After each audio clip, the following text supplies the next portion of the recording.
Jair Bolsonaro. Nós precisamos de um presidente honesto, um presidente que deixe para trás o comunismo e o socialismo, que sepulte o foro de São Paulo, o mundo todo, não mais pelo viés ideológico, que pratique sim o livre mercado.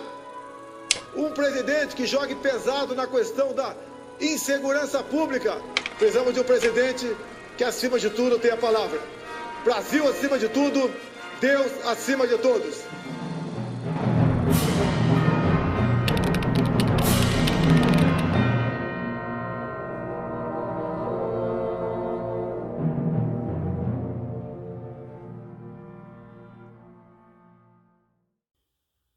Nunca mais. É fácil pensar dessa forma. Globalização, redes sociais. Depois da Segunda Guerra Mundial, tudo mudou.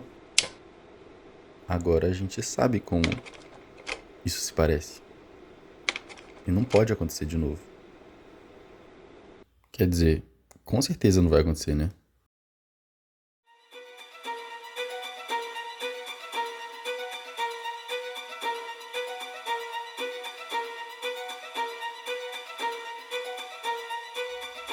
A gente sabe os padrões e é por isso que é hora de uma reformulação.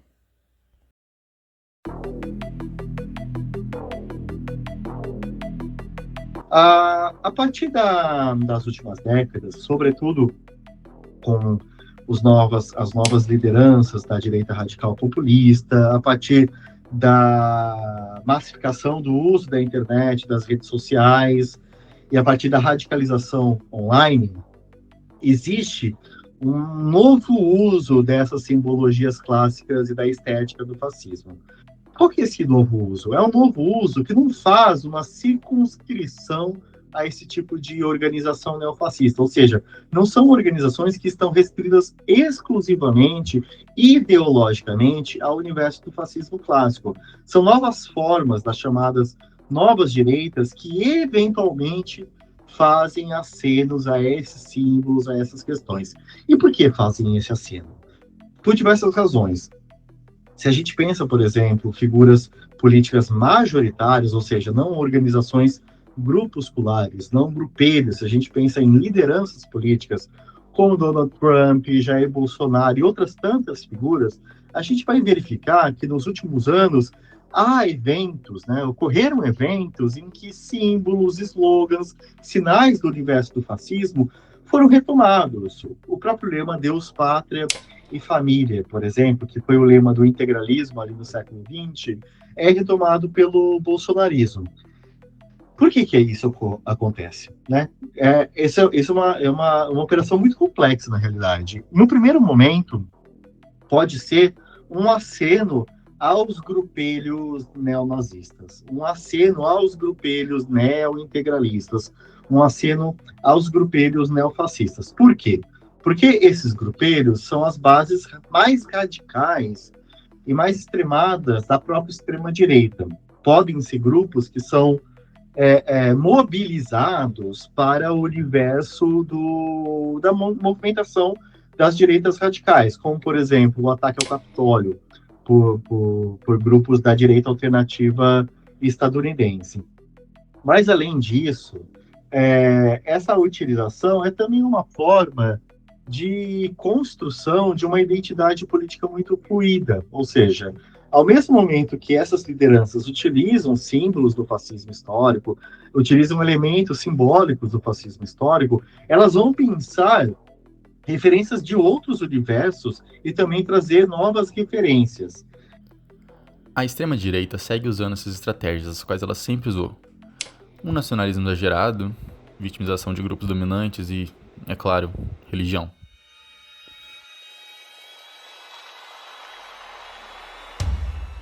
Uma das ligações mais óbvias de se fazer é entre a extrema-direita, principalmente o bolsonarismo, com a ascensão da igreja evangélica no Brasil.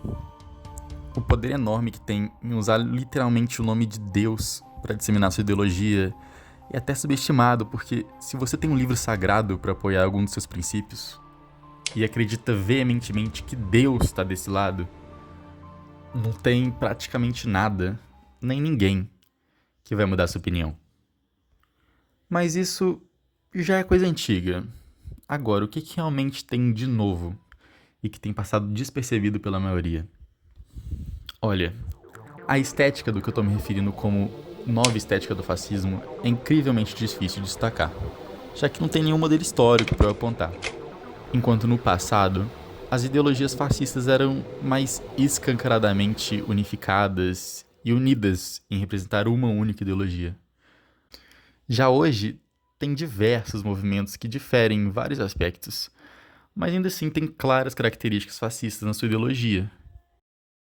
Pequenos grupos, pequenas tendências que podem, eventualmente, inclusive, se organizar quase que exclusivamente pelo universo do digital, que olha o universo simbólico do fascismo clássico como uma forma de identidade política. Ou seja, são organizações que eu enquadro como organizações diversificadas, mas que são enquadradas no universo do neofascismo. Por quê?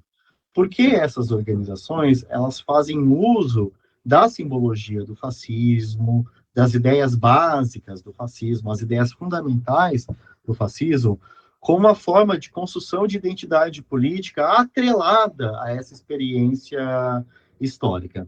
Aí a gente pode integrar um universo muito distinto de organizações, um universo muito distinto de formas políticas. Podem ser, inclusive, formações que fazem referência ao terrorismo de extrema-direita. Né? Se a gente pensa, por exemplo, um símbolo, o Sol Negro. Né? O Sol Negro foi uma simbologia do campo do esoterismo, do nacional-socialismo, que passa a ser reutilizada para organizações que falam a partir do supremacismo branco, a partir do terrorismo e assim por diante. A ideia de aceleracionismo, que é uma vertente do terrorismo de extrema-direita, o terrorismo neonazista.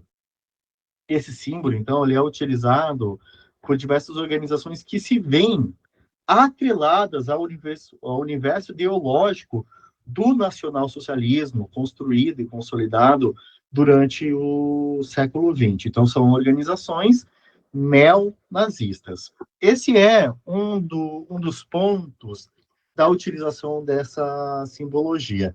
Mas tem uma outra dinâmica que eu acho que é muito importante a gente considerar, que é quando essas simbologias, quando essas ideias, elas são retomadas fora desse universo de ligação umbilical com o universo estético e ideológico do fascismo do século XX. E dentre esses grupos, os de destaque são aqueles que nasceram nas redes sociais, muitas vezes disfarçados de humor e impulsionados por algumas coisas, como inteligência artificial.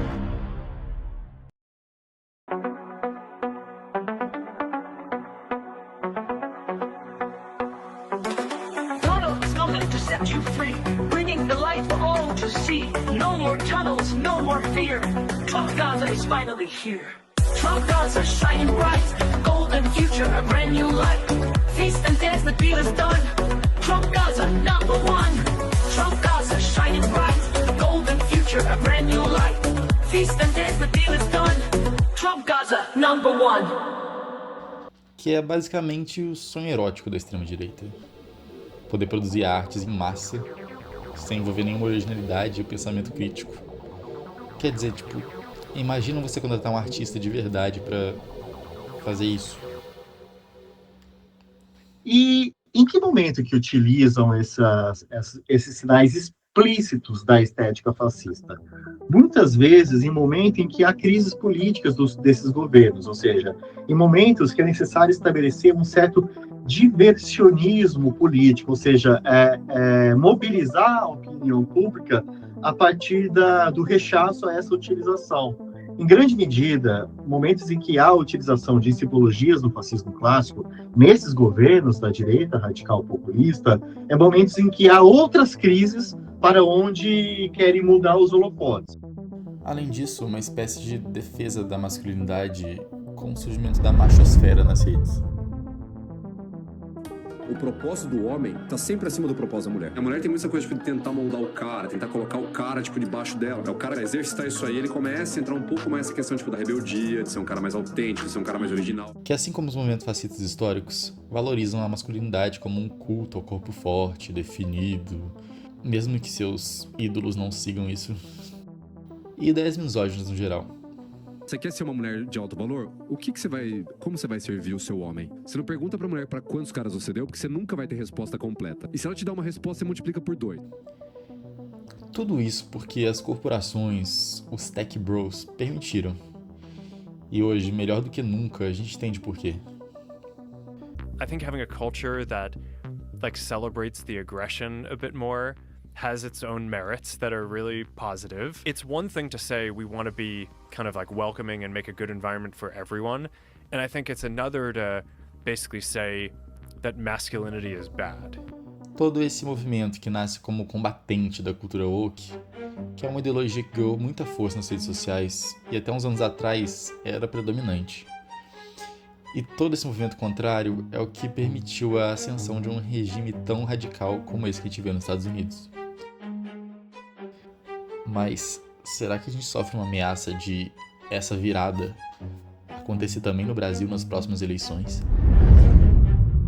O modelo de Trump certamente é um modelo para a direita global, né? Não é apenas do ponto de vista da estratégia comunicacional, da estratégia política, assim por diante, mas também o fato que é a principal liderança do mundo global, com alguma rivalidade do ponto de vista das relações internacionais com a China. Então, a liderança do principal país do mundo, ou de um dos principais líderes globais, a partir de uma liderança da extrema-direita, certamente é um ponto de referência. Mas é necessário entender que esse é um fenômeno global, a extrema-direita é um fenômeno global, mas ela também assume contornos particulares em algumas localidades. Afinal de contas, são respostas globais, mas são também respostas locais. Locais em que sentido? Primeiro, no sentido dos padrões históricos consolidados e também no sentido das demandas políticas existentes. Em grande medida, Trump vai trazer em torno do seu debate a lógica de segurança pública, a lógica de inimigo interno, a lógica de inimigo externo e assim por diante, a partir de duas grandes questões, né? A primeira questão associada ao universo do terrorismo, e esse é um padrão já estabelecido numa certa cultura política estadunidense, sobretudo desde os ataques às Torres Gêmeas, mas, sobretudo, no caso de Trump, e nesse segundo governo, no segundo mandato de Trump, o grande inimigo são os aliens, né? São os imigrantes ilegais, e um tipo bem específico de imigrantes ilegais, né? Com uma grande questão associada aos latinos, então, imigrantes mexicanos, brasileiros, enfim, aos latinos que não são considerados efetivamente brancos nos Estados Unidos. Aqui você vê que a questão da imigração, ela adquire um contorno étnico-racial muito bem específico, porque isso está introjetando também uma disputa política pela própria identidade americana. São questões que envolvem também disputas políticas da identidade americana, ou seja, disputas políticas locais. Eu digo que isso é importante para a gente perceber como um paradigma, até para perceber que algumas dinâmicas latino-americanas, e no caso brasileiras, acho que é importante pontuar o padrão brasileiro, diferem. A questão da imigração na extrema-direita brasileira, ela não é uma questão central. ela não é uma questão central. Ela não é uma questão central, eu diria, na questão latino-americana, por definição. Claro que existirá algumas tensões xenófobas na extrema-direita latino-americana. A gente pode olhar no caso da Colômbia, né, a questão dos venezuelanos, em alguns países a questão dos haitianos é uma questão muito candente, mas não é central. Qual que é a questão fundamental?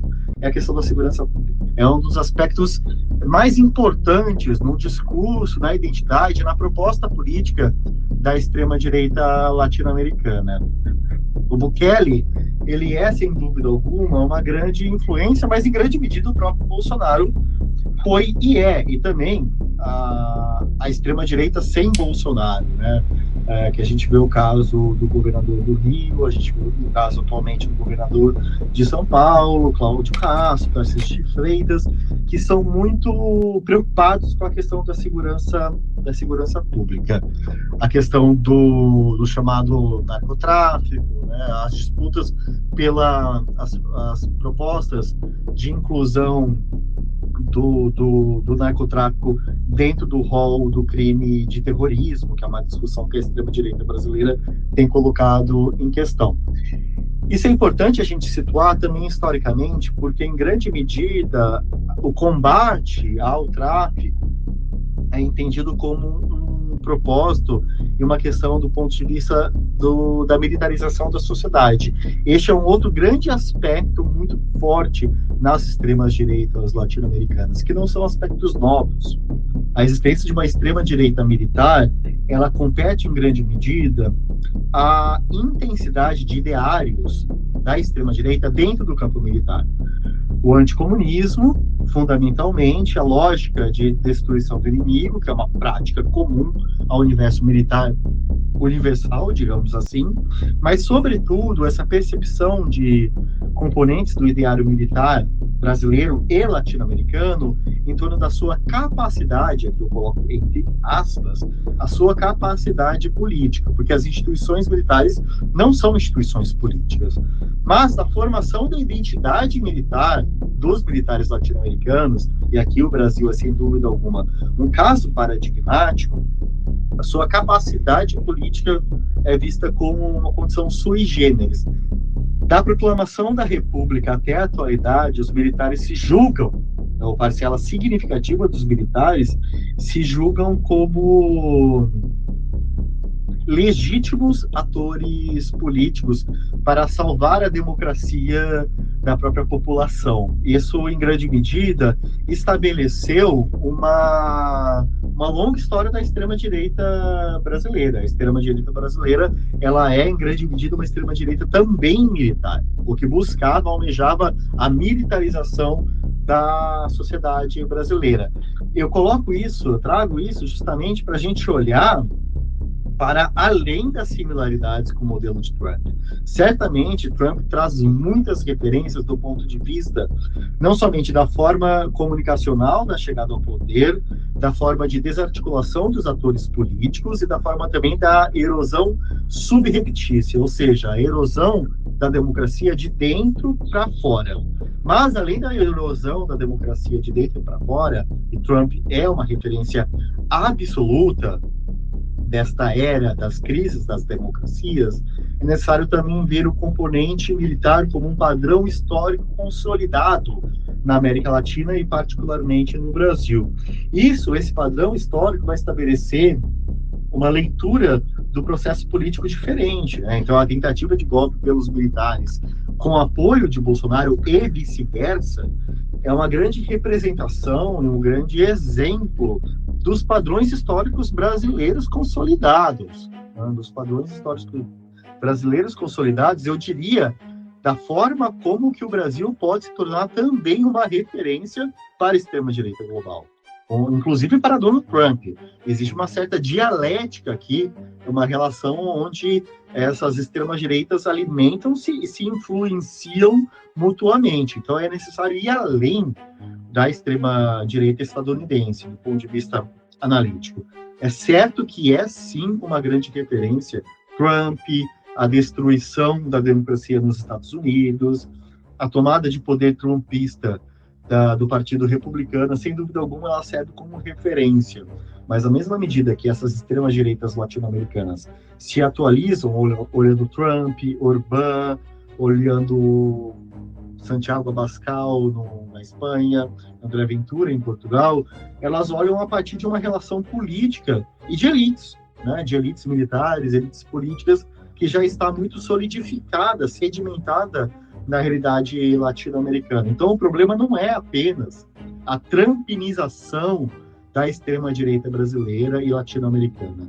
É a trumpinização e também esse eco eterno que são as extremas-direitas latino-americanas a partir da sua condição da lógica de segurança pública, ou seja, de tomar a segurança pública a partir de uma lógica militar e, a partir disso, ser visto como um processo de militarização da política e a tomada do poder pelos militares a partir de relações com entidades e lideranças civis, como é o caso da figura de Jair Bolsonaro. Ou seja, o problema ele é mais profundo e ele tem uma duração mais longa do que a história da extrema-direita no poder dos Estados Unidos da América.